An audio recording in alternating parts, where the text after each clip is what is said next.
The best healthcare is there in ways big and small. There when we most and least expect it. We may not see it, but we feel it. It lets us know we're not in this alone. Everyone deserves a healthcare partner who never quits. One who's there for what matters. United Healthcare. There for what matters.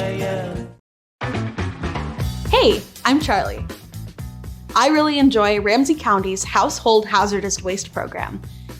They make it really accessible with their drop-off options, and they send out postcards every once in a while with helpful information. I drop off my household hazardous waste at the Bay West site. I like to let items in my home collect so I can bring a larger haul just a few times a year. I always tell people to check the website before they go. Chances are you haven't thought of all of the items that you can recycle, like batteries. When I recycle, I feel like I'm doing my part to minimize my carbon footprint, and it's easy and accessible to do so. Before she became an autism advocate and mom of 4, Sheletta Brundage was an Emmy Award-winning comedian. Need something to put a smile in your face? Laughing with Letta is sure to tickle your funny bone. Check it out, but pee first and make sure you ain't drinking nothing when Sheletta's on a roll. That way you won't have anything to clean up when the podcast is over. Hey, everybody, and welcome to Laughing with Letta. I tell you, I am so glad to have my regulars back. And if you are joining the podcast for the first time, hey, girl, hey. My name is Sheletta Brundage, and I am a mom, a comedian, an advocate, an author, just like all of us. We are doing it all. And I remember when COVID happened, we were doing what we could to get by. I know my thing is I was drinking. Like, I was going through Grey Duck vodka like crazy. Girl, look, the man at the liquor store, this how much I was drinking. If he didn't see me for a week, he would drop off a bottle on the porch. I don't even know if that's legal, but he knew I needed it. And, we all got into some habits during COVID. My daughter, she's only 10 years old, but she was eating, right? She found comfort in food. She's got 3 brothers up in here. She got no girls to play with. Mama was busy working and taking care of everybody, trying to make sure we all stayed together and drinking, right? So I probably wasn't in my right mind. And so she started eating. And when we came out of COVID, my 10-year-old daughter was 137 pounds. She was having trouble getting up and down the stairs. She was winded. She was uncomfortable. It was unhealthy. And so I just looked at her and said, we're just gonna have to do some different stuff. We're gonna cut out the sweets, we're gonna cut out the rice, the carbs, we're gonna, you know, get rid of all this juice and soda. We're gonna start drinking water. And I'm so proud of her because today she went and checked the scale and she's 114 pounds. And she just started this journey like in January. And this isn't something that we wrote down, it was nothing strict, but it was just a change that we had to make during COVID, and COVID changed so many of us in so many ways. And there's a fascinating new research study from the School of Public Health at the University of Minnesota that really takes a deep dive into this. And I want to talk about this today on the podcast because, you don't realize until you sit back and really think about it how much COVID has changed all of us and how racial disparities have played a part in that. And I was so fascinated by the research that Dr. Sarah Gullist has done that I asked her to be a guest on the show, and she said yes. And Dr. Sarah is here. Hey, Dr. Sarah, welcome to the podcast. Hi, thank you so much. Thanks for having me. Now, I wanted to talk to you about this research from the School of Public Health at the University of Minnesota. It's a fact that African American communities really suffered during the COVID-19 era. But you've got this research that talks about what people believe about racial disparities in healthcare and how that has an impact on their politics, the way they think about things, every aspect of their lives. I know what I've lived and what people who look like me have lived, but you got some statistics and some paperwork. What was the biggest factor in whether people you survey believe that systemic racial disparities are real? Yeah. Well, so yes, we have lived through so much. And I think that the perceptions that people had of this pandemic and this experience, as traumatic as it was, are going to persist and shape how people think about public health and the next possible pandemic or disease threat in the future.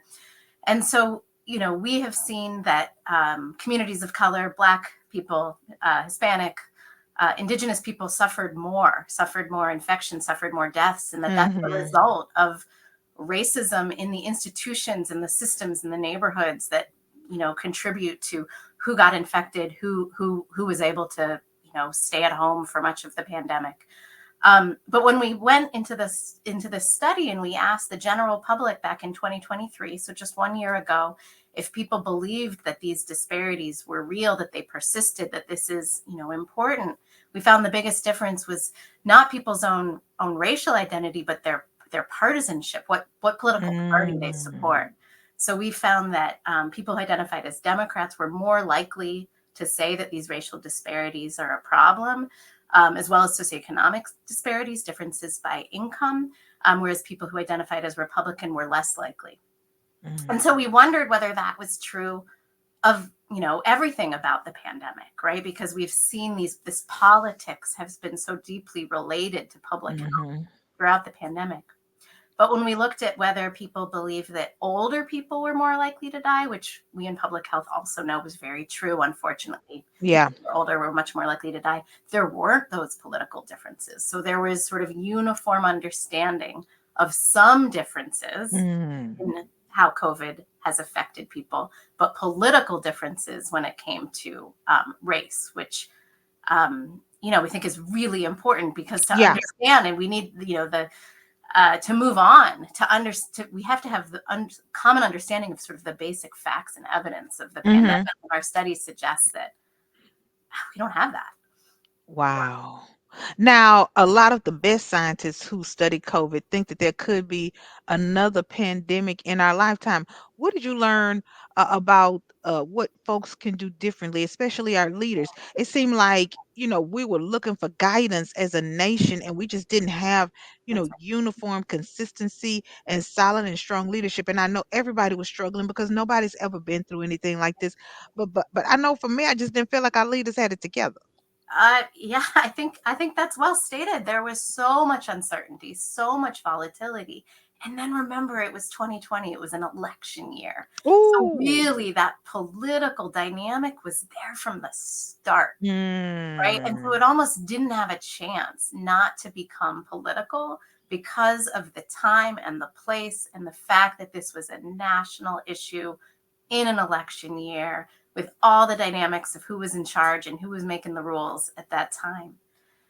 But unfortunately, what we saw in our data is also that the public's sort of support that there should be a public health authority that makes decisions to protect people, to make policies, that's also split by politics, even when we're talking about the next pandemic. So it's not Wow. just COVID. So I think you're absolutely right, though, that the way this information comes out the next time has to be different, Mhm. has to be much more robust, credible leaders who are speaking in unison, acknowledging what we don't know, acknowledging where the evidence is, what we might know in the future, and really not putting the political first, but really focusing Mhm. on who has credibility, who's well understood, well trusted, and who's seen as a credible and warm figure uh, to guide people through what might be the next confusing and difficult circumstance in public health. Now, you studied public health about whether or not racism in healthcare led to more deaths in people of color.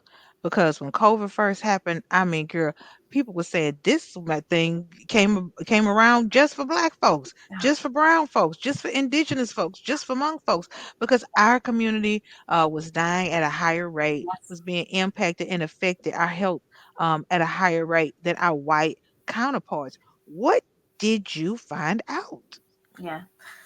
Well, this study didn't actually. Well, we asked people what they thought, right? So just to clarify that we did a survey of about 1,000 people. So we're asking people what they thought, not Mhm. what the science, said were the reasons. But when we asked folks, what are the reasons for these differences among those who recognize the differences, Mhm.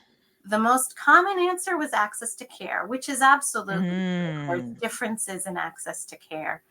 People were less understanding of the factors that relate to people's housing, people's communities, the neighborhoods people live in, the types of jobs people had. Mhm. These ways that some people were more endangered and vulnerable and others less so are just less well understood among the public. People think about access to care and financial resources, but Yeah. not as much about the types of jobs and kind of the way our communities are actually structured that contributes to some people being essentially more at risk for Mhm. infectious disease than others. Yeah. Wow. And this is the thing that I don't want it to get lost on us. Hmm. A few months into the pandemic, here in Minneapolis, Yeah. we experienced the murder of George Floyd. Now, did that change the view of people in your surveys? So, Sheletta, we thought it would. So we went in, we did the first survey in April of 2020. So Okay. before George Floyd, and only about a month into the pandemic. And we found at that point that just about half of the people we surveyed had at that point recognized that there were these racial differences that you spoke about so Mhm. eloquently and powerfully in particularly the Black community. And then in August, we had the opportunity to run the same survey again. The same survey, a different group of people, a different group of 1,000 folks, and we asked again the same question. And what I expected was we would see this huge increase, that so Mm. many more people, because of all the attention to racism and criminal justice and racism generally, we'd see more people recognizing racism in COVID. And that wasn't what we found. It was Wow. almost exactly the same levels. I had a friend look at the data. I had a research assistant look at the data. I looked like this with my eyes. I did not expect to see that message really didn't sink in, at least within this, set of data that was in our study. So no, that whole, the experience, certainly some Mhm. people's minds were changed and some people became more sensitive to racism and health because of Mhm. what the world experienced after Mhm. George Floyd's death, but it didn't necessarily sink into everyone. That's what we found. Well, I find this so fascinating. I can't thank you enough for being on the show today. It has been an honor, Dr. Sarah, to have a little bit of your time and a little bit of your brain matter spilling all over the podcast. A brilliant mind and an asset over at the You know, University of Minnesota, Dr. Sarah Gullis. Thank you so much for being on the show. yeah, thank you so much for having me. And thank y'all for listening. This is just fascinating stuff. We laugh and joke all the time, but we don't play when it comes to health disparities and COVID. And it's so important as somebody who is trusted in the community to deliver these messages that I give you everything I know. So there you have it. We'll see you next week. That girl is crazy in a good way. To check out previous episodes, log on to her website, SheLettaMakesMeLaugh.com. You can also check out where she's appearing next and score cool merch. Meet TAP, the Transit Assistance Program. TAP makes transit more affordable for people with lower incomes, with rides for just $1. To apply, it's easy. First, go to metrotransit.org/tap to fill in your info. Then snap. Take a quick pic of your ID and one other accepted document, like an EBT card. Then tap, submit your application, and after getting approved, you'll get your TAP Go-To card mailed to you in about a week. Finally, load money on your card, then hop on any bus or light rail train to get where you're going for less. Apply in a few minutes and start saving money today. Learn more at metrotransit.org/tap. No kid likes getting shots, but keeping them up to date on their childhood vaccines is very important. That includes the COVID-19 vaccine. It's recommended for all Minnesotans starting at the age of 6 months. Children 6 months through 5 years may need multiple doses. As a parent, your support can help your young child when their shots are scheduled. Your presence can decrease their anxiety. You can hold them in your lap and distract them with a song or story, or by taking deep breaths with them, or just by holding their hand and letting them squeeze yours. Rely on your healthcare provider's experience with children and their skill at putting the whole family at ease during disappointments. After getting a vaccine, some children could have side effects, including injection site pain, tiredness, headache, chills, muscle pain, fever, and joint pain. Such side effects mean the immune system is responding to the vaccine. But it's also okay if your child has no side effects. People respond to the vaccine in different ways.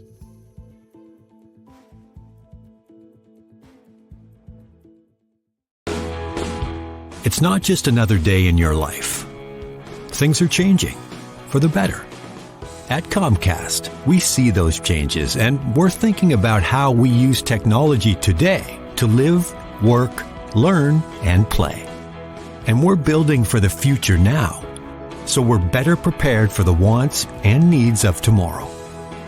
That's why Comcast is rolling out multi-gig internet speeds to more than 50 million homes and businesses before the end of 2025, making our already industry-leading network even faster, smarter, greener, and more reliable.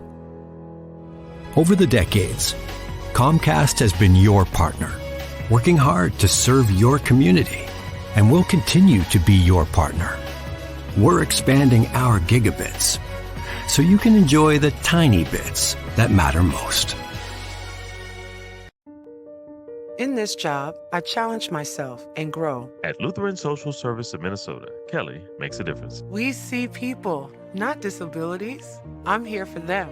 Lutheran Social Service is now hiring direct support professionals to work in our homes and empower people in our community. The work is rewarding, and so are the benefits.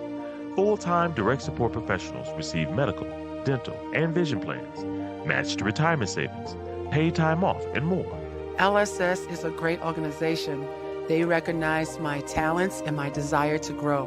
Kelly has advanced to a job as a training specialist, working with new employees to prepare them to support people with disabilities. We're neighbors helping neighbors. So do work that matters. Grow with us. Find your meaningful career at Lutheran Social Service, named a top workplace by employees. Learn more at lssmn.org/immediate openings. Ask about the hiring. You know Sheletta makes you laugh, but did you know Sheletta Brundage can also make you think and boost your business? Media personality, activist, and comedian Sheletta Brundage founded Sheletta Makes Me Laugh to celebrate and share the best of Black culture. It's a podcasting platform. You can download 10 weekly podcasts hosted by African-American subject experts at ShelettaMakesMeLaugh.com or wherever you find your favorite podcasts.